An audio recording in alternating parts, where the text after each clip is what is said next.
1995, long before the runaway box office success of Rush Hour and The Matrix, visionary director Steve Wang was making martial arts movie history. Restricted by a modest $3.5 million budget and a grueling production schedule of only 6.5 weeks, Steve worked tirelessly for up to 22 hours a day with ace fight choreographer Koichi Sakamoto and his Alpha stunt team to create the first truly dynamic, exciting, and technically accomplished martial arts action-adventure ever produced by a Hollywood studio.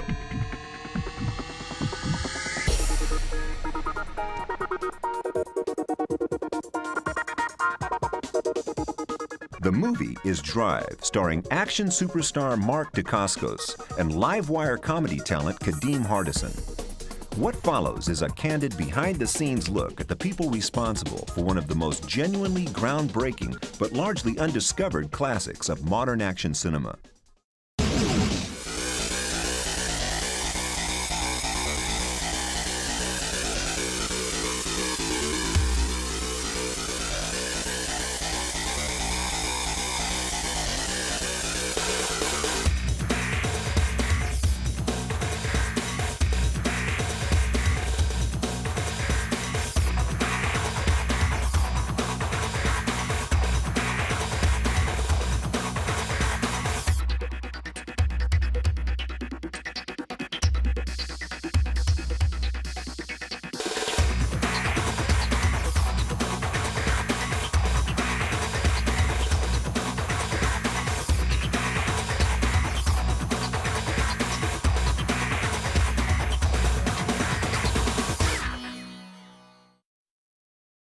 Born in Taiwan, Drive director Steve Wang grew up on a staple diet of kung fu flicks, both homegrown and imported from Hong Kong and Japan.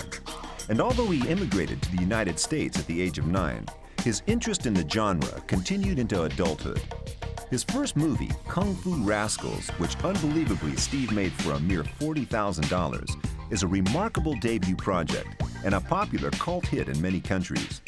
The fluid, high-energy fight sequences in Guyver 2: Dark Hero further consolidated his reputation with action fans upon its release in 1994.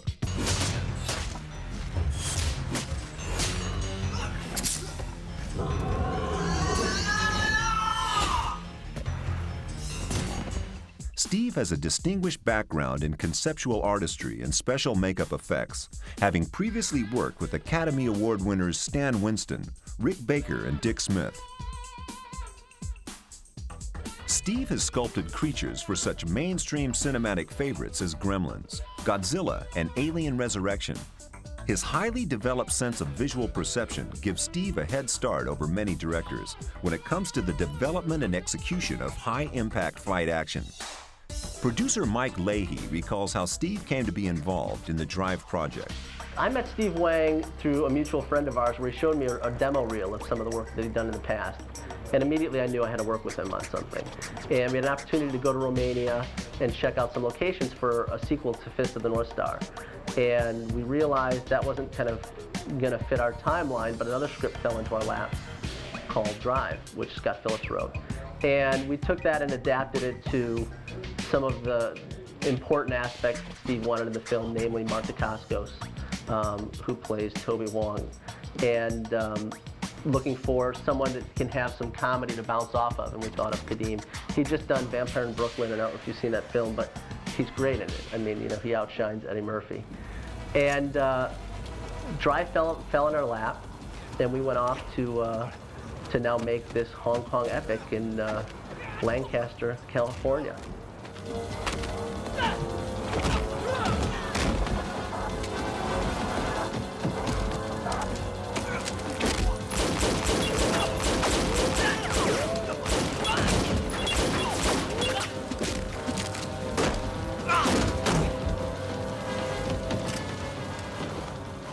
And what attracted me about Drive was that I felt it had very strong characters. It had a lot of neat things going for it character-wise, and that it was a road movie. I really love that fact that it was a quirky road movie.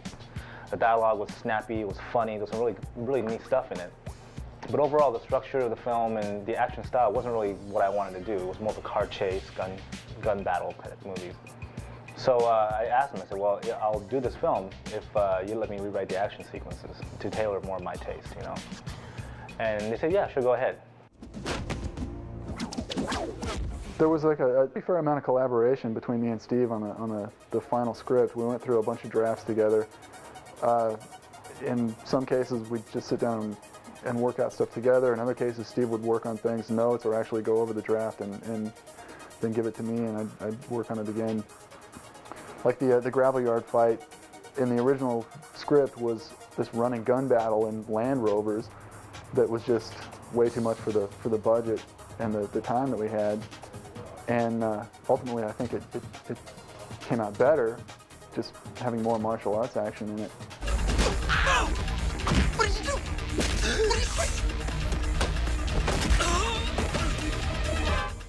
Two words come to mind when I think of Drive. Singular vision.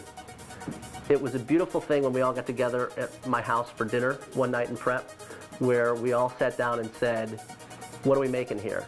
And everybody across the table, Mark, Kadeem, Steve, and I, it was a singular vision. We were going to take this money, and it wasn't a lot of money, we were going to take this money and make the kick-ass Hong Kong movie with English as the premier language.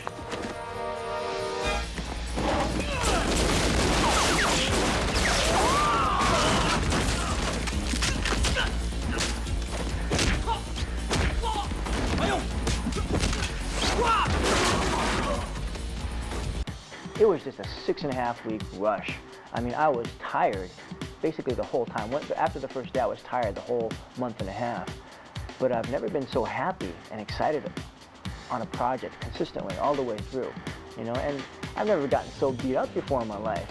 But I was happy to get beat up, you know, because I would see dailies the following day and go, man, this is working. It was a script that was that probably would have never made it to me. But my agent at the time, they knew I'd been talking about Hong Kong and action and animation and just the kind of things I talked about wanting to do as an actor.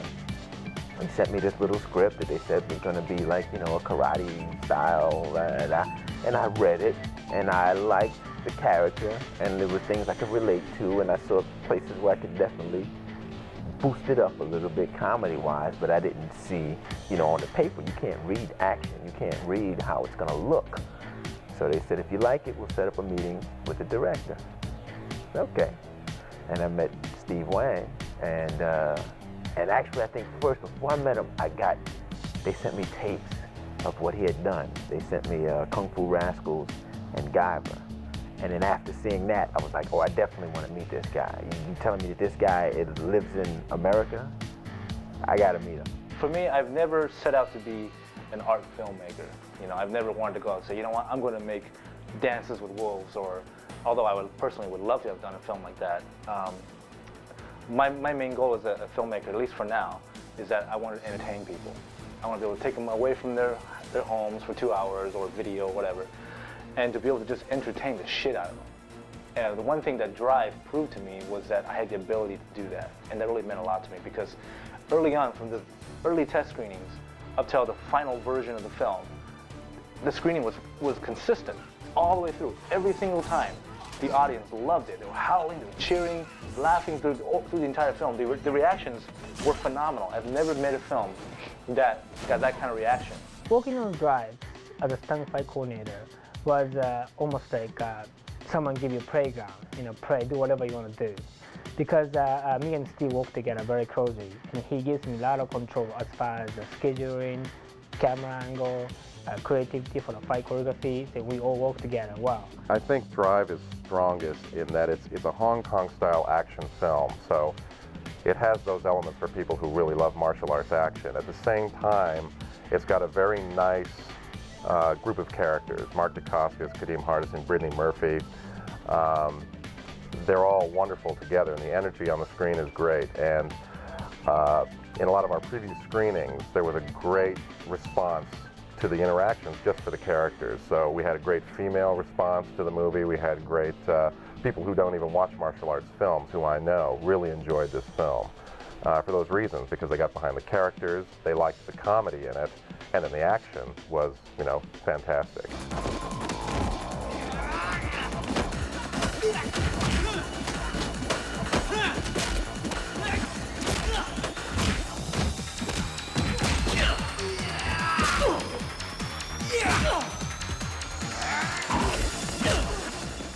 Early on, I knew we had something special.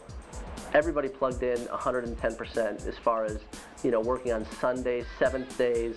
I remember Steve would literally, this isn't just a story. He would literally shoot with a crew all day long.